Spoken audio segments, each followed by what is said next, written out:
Hey Oklahoma, we're so excited for today's episode. We're gonna go to the historic Coleman Theater, have some lunch, and then we come back to interview Darryl Starbird himself right here in his personal showroom in Afton. Let's go. This is the Oklahoma Road Trip. Hey Oklahoma! What's up? It's the Road Trip team and we're back out exploring Oklahoma.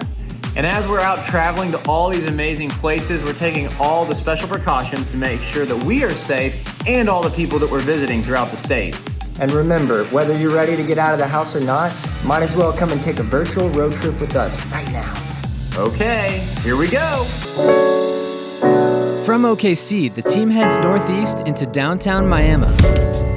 So we're here in Miami, Oklahoma. I'm with Danny. We are at the famous Coleman Theater. This theater is such a surprise to people. It was built back in 1929. A gentleman by the name George Coleman had come here, had become very wealthy, wanted to bring in the kind of entertainment that he enjoyed when he traveled. He made a contract with the very, very top vaudeville touring show, and they said, we're not going to be able to stop in Miami. You don't have a place there for us to perform like we're used to. And he said, you get here, I'll have you a place to perform.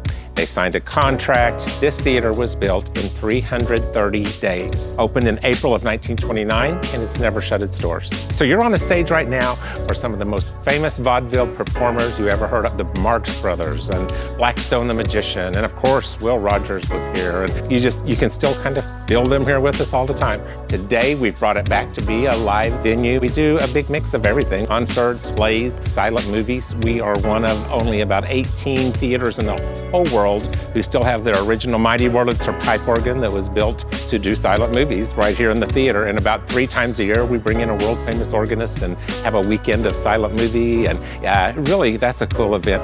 During the virus, we have modified our schedule so that people can call in and reserve a time to be here so that they know they're coming with just their group. It gives us time after their tour. We can go back and do some sanitizing before the next group, but we're still offering tours. People get to come in and sort of step into a place of the past that's still very vital and active today.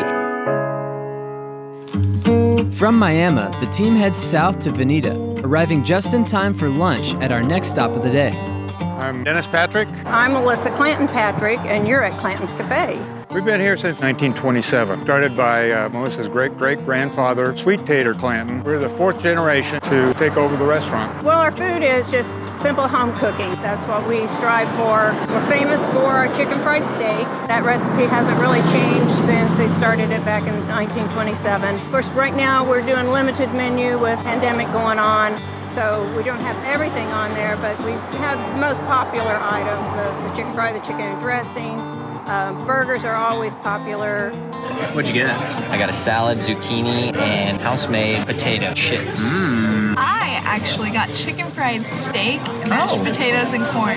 I got chicken fried chicken sandwich. Doing limited hours, so we're just open Monday through Friday and not on the weekend.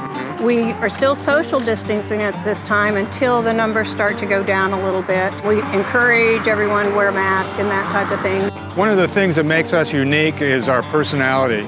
Clantons has been here since 1927. In this particular restaurant, these 4 walls were built in 1947. We have a history, we have a following, we have a personality, and that's what makes us unique, I think, in the restaurant business.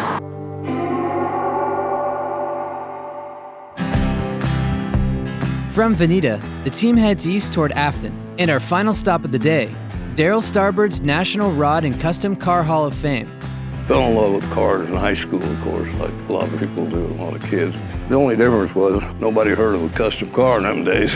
Bought my first 41 Ford convertible as I turned 16 and immediately customized it. The best I could do at 16. I started my shop in 1954. In the meantime, I built the bubble top car sitting over there and won one of the biggest shows out there in them days with it. Come out national sweepstakes champion, so to speak. Built 7, 8, 9 more bubble top cars in the next 4 or 5 years. From there, I've actually produced 460 car shows around the country. Anything in the custom car, hot rod world, I've had some connection with it almost. We've got 52 cars on display. 28 of them I built myself. I'm like a kid in a candy store. I love classic cars, and it's really cool seeing all these old, rad, classic cars that have been modified in all these unique, different body types. This is definitely worth coming to. Fun part, to me anyway, is designing and creating them, and thinking about what they should look like. I like the challenge of creating something that people will appreciate, I hope. That's my plan. Had a lot of different experiences, lots of good times, fun times. Wouldn't give it up for anything, you know. We began today's road trip at the historic Coleman Theater. This theater was built in 1929 to host a variety of iconic silent film and vaudeville acts. Nearly a century later, the Coleman Theater still hosts numerous events and activities throughout the year, as well as educational tours of the theater itself. Next, we made our way to Clantons Cafe for lunch. This local favorite has been serving up delicious home-style meals to the Vinita area since 1927, and we highly recommend their chicken fried steak and chicken sandwich. We finished off the day by touring Darryl Starbird's National Rod and Custom Car Hall of Fame Museum. This museum celebrates the history and heritage of the custom street rod industry. Visitors to the museum can also admire over 50 different custom cars built by legendary designers like Darryl Starbird. And while you're visiting the museum or any other Oklahoma destination, remember to share your photos with us using the hashtag RoadTripOK. And don't forget to visit TravelOK.com to order your free Route 66 passport. Join us next time as we do some sailing at Grand Lake, visit the Shebang, and tour some cabins. We'll see you then.